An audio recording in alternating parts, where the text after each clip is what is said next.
They told us the radios weren't two-way.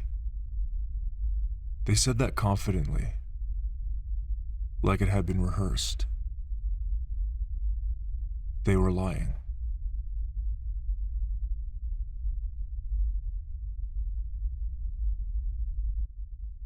I found the post in the middle of the night. No company name, no logo. Just a list of requirements and a phone number that didn't show a location. The pay was high enough to make me suspicious. The schedule was short enough to make me curious. 2 weeks on site, one task, minimal interaction. At the bottom, one line stood out. You will be briefed on arrival. That should have been the warning. They flew us north until the roads thinned out, and then disappeared entirely. From the air, the land looked unfinished. Frozen lakes, black tree lines, nothing breaking the white. There were 6 of us. No introductions, no small talk. The facility sat alone on rock and permafrost. Concrete, floodlights, a radio tower that hummed even when the wind died. Inside, they took our phones, our watches, anything that could tell time.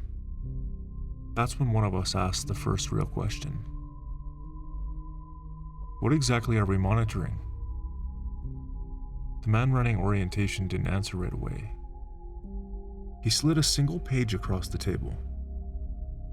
It wasn't a contract, just a paragraph.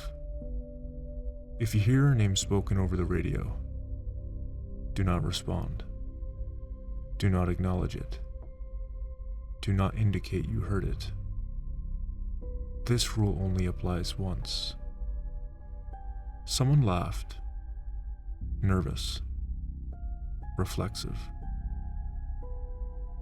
What happens if we respond? Another guy asked. The man shook his head. That won't be necessary. I remember thinking how careful his wording was. We worked alone in shifts. One person per room, one radio. The task itself was nothing. Monitoring signal bleed from an old underground installation. Most of the time, the radio was silent except for static and wind. Hours passed without incident. Then the radio clicked. Clear. Close. It said my name. Not shouted. Not distorted. Like someone leaning in just far enough to be heard. I didn't move. Didn't breathe. At first, I thought it was a test. That made it easier to stay still. The voice didn't repeat itself. The radio went quiet again. When my shift ended, no one asked how it went. No one checked the logs. That night, one of the rooms stayed empty. They told us he'd quit. No one believed that. The next night, the radio spoke again. Same tone. Same distance. My name. That's when I understood the wording. The rule didn't protect you forever. It protected everyone else from knowing what happened after. I didn't respond. I didn't even look at the radio. But the sound didn't stop. The channel stayed open, listening. By the end of the week, there were only 3 of us left.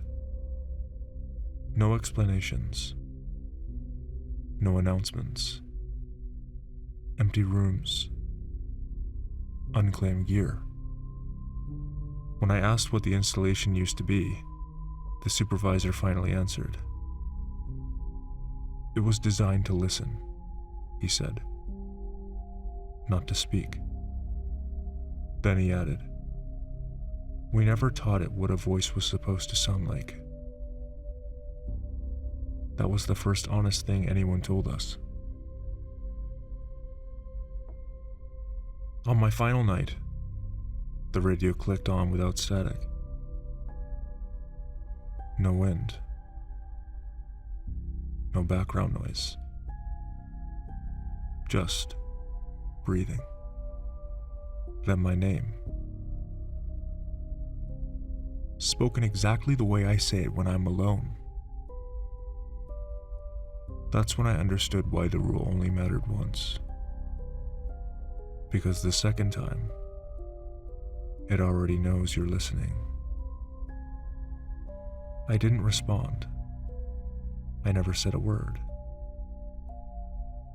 But as the transport plane lifted off the next morning, my headset crackled one last time. Thank you for waiting.